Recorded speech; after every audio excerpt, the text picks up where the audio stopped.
Now we're thinking about something that's actually a little bit different, circular motion. Uh, Almost everything we've done so far is just uh, one-dimensional motion, motion back and forth along one line. Now, motion in a curved path. Circular path, we'll start with a circular path, that's a little simpler. And we'll start with the simplest kind of circular motion, uniform circular motion. Uniform just means constant speed.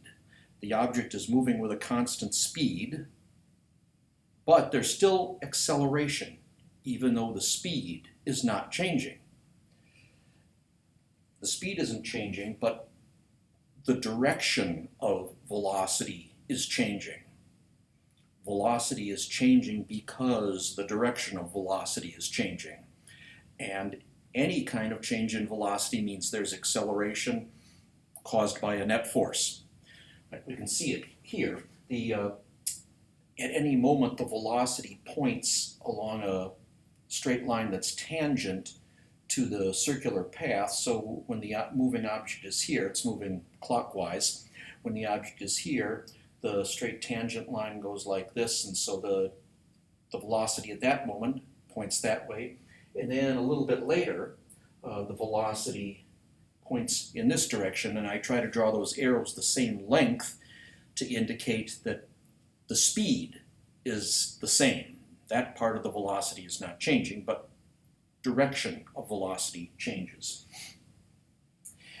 I'm thinking of the time between when the object was here and when the object was here as a very short period of time, and at the center of that time interval, we will imagine that the moving object is right here at the top of the circle. Anyway, there is a change in velocity, and our definition of velocity, is change in velocity divided by the length of time it took to make that change. This is the rate at which velocity is changing. This definition tells us that if there's any kind of change in velocity, there is acceleration. Delta v, like delta followed by any other variable, always means the final velocity minus the initial velocity of that variable. And if we take this way of writing delta v and rewrite it a little bit by adding v initial to both sides, then we get v initial plus delta v equals v final. This is just a reminder of what we mean when we say delta v. Delta v is some extra velocity added on top of the velocity at some moment, so that a short time later, when you've finished adding on this much extra velocity, you now have a different velocity. And this is a good way to think about acceleration situations, a good way to think about how velocity changes. In this particular regard, let's compare initial velocity and final velocity. So initial velocity and final velocity, they're represented by arrows of the same length because we're assuming that speed is the same. And initial velocity plus delta v is the addition of two vectors. And I've drawn it here. Whenever you add two vectors, the things being added are connected tail to tip. The tail of delta v is right here at the tip of v initial. And the sum, in this case the sum of these two vectors is v final. The sum always takes us directly from the start to the end of whatever path you get from the tail to tip connection. The path started here, went this way, and then ended up here. Directly from tail to tip gives us the net result, the sum, v final this way. In other words, in order to change the velocity from this to this during that time interval, you add on velocity like this. the significance of delta V is that part of the significance of delta V is that its direction is the same as the direction of acceleration. Or sometimes we say the direction of acceleration tells us the direction of the velocity added on. So during this time, the velocity added on is pointed straight down. In other words, straight towards the center of the circular path. Well, I've drawn that again here. During this short time interval when the object was moving from here to here, the velocity added on just pointed straight towards the center of the circle. But the direction of velocity, the direction of the change in velocity, like I just said, is the same as the direction of the acceleration. And Newton's second law tells us that the net force that causes acceleration points the same way as that acceleration. Acceleration and the net force that cause it always point the same way. All, in this case, where there's uniform circular motion, all pointing in towards the center of the circular path. That's one of the most important ideas to think about in circular motion. They're all pointing in towards the center of the path. And since they do point towards the center of the circle, we give them a special name. We just don't call it acceleration. We just don't call it net force. We call this a centripetal acceleration, and we'll use a subscript C to indicate centripetal.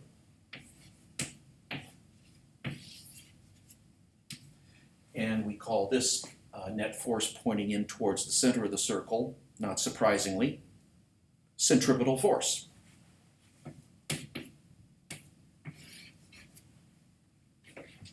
One important thing to recognize about centripetal force is that it is not a new type of force in the sense that gravity and normal force and friction are all types of force. Centripetal force is simply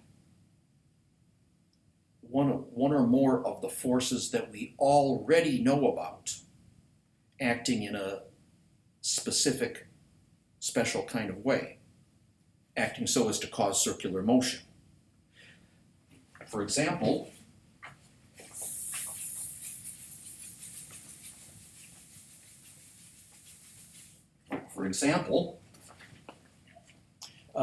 say a planet revolving around a star. There's its orbital path. It's really planets go around the sun in ellipses, not perfect circles, but the Earth's orbit, for example, is very close to circular.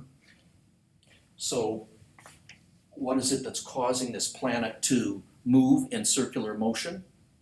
A centripetal force. But what force is supplying the centripetal force? In this case, it's gravity. Gravity from the sun. The sun attracts this planet. There's a force from the star on the planet pulling towards the center of the circular path. The center of the circular path is in the center of the star.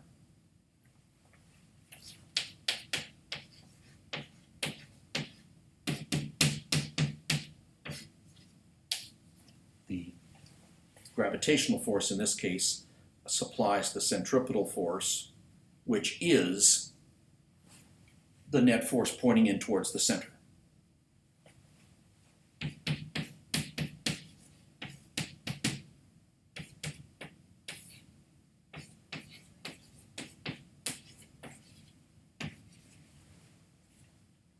Or another example,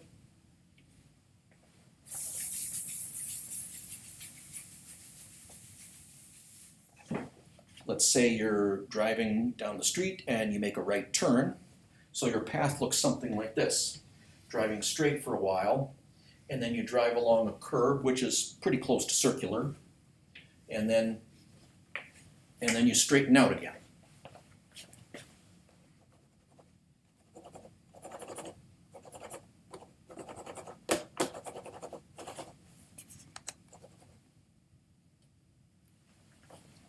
So during this part, you're moving in circular motion. You're only going through a quarter of a circle, but it's still a circular part of a circular path.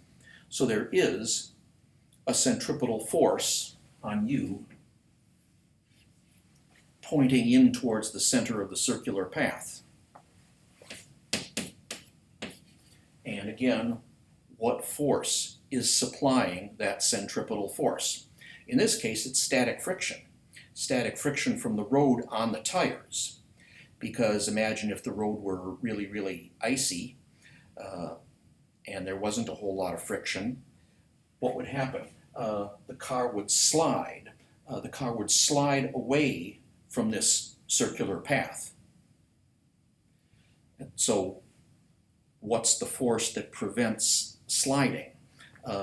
Sliding away from the circular path is prevented, so there must be a static friction force that points opposite to the slide. There's no slide this way, so it's caused by a static friction force pointing the other way. So in that case, static friction supplies the centripetal force, which is the net force pointing in toward the center.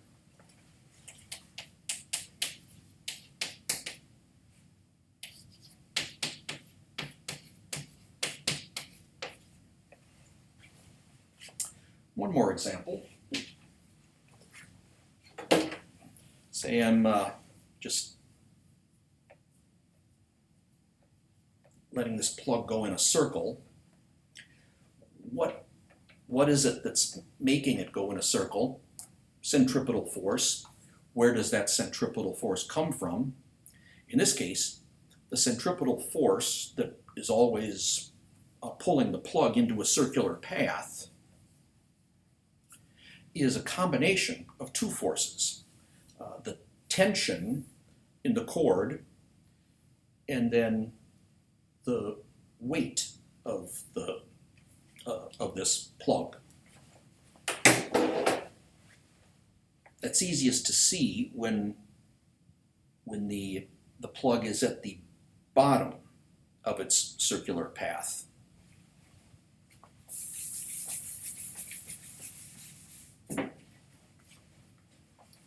So here at the bottom, what have we got? Two forces on the plug, weight pulling down, and then tension in the cord pulling up. The net force along this direction is, like all net forces, just all the positive force minus all the negative force. But what's the positive direction? Well, centripetal force always points toward center, and so toward the center being the most important direction, we will always say, in circular motion situations, we will always say that the direction toward the center is the positive direction. So in this case, toward the center is up, so that's the positive direction at this particular situation. So net force pointing to the center is all the force in the positive direction, or all the force pointing to the center, minus all the force in the negative direction, or all the force pointing away from the center.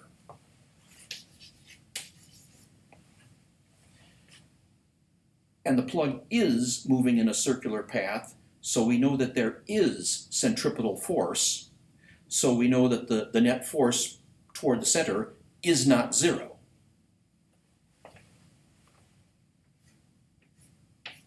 It's going to be equal to mass times centripetal acceleration.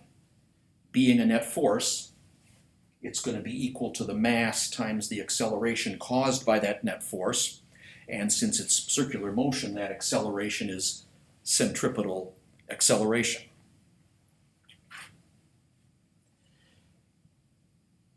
notice that in order to have centripetal force, we need the net force to point in towards the center of the circle.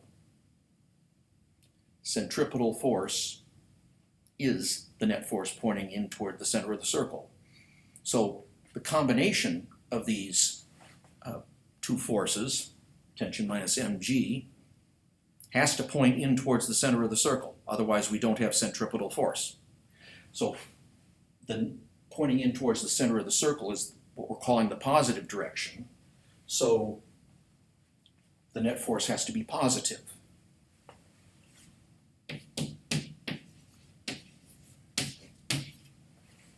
In other words, at this moment, in order to keep the plug moving in a circular path, the tension has to be stronger than the weight.